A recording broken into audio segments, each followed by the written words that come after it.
Când mă simt căzut și nu mai am puteri, tot ce aud în suflet este doar regret. Și când simt că singur nu mai pot să devin din nou acel ce-am fost, eu știu, veghezi asupra mea.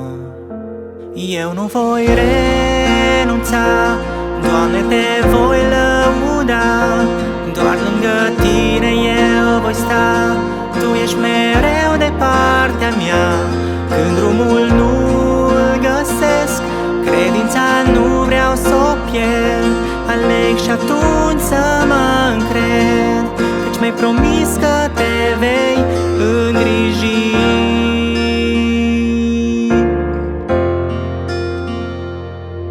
Și când nu mai pot să fac măcar un pas, este doar eșec tot ce am mai rămas. Și când simt că nu mai pot înainta, aud, eu nu Te voi lăsa. Eu nu voi renunța, Doamne, Te voi lăuda, doar lângă Tine eu voi sta.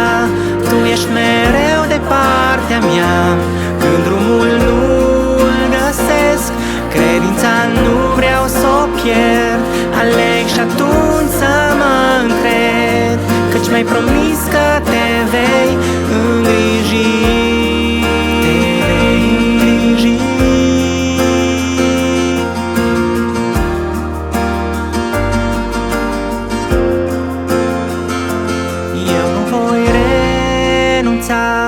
Doamne, Te voi lăuda, doar lângă Tine eu voi sta.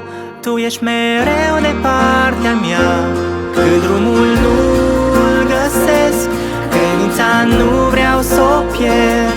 Aleg și atunci să mă încred, căci mi-ai promis că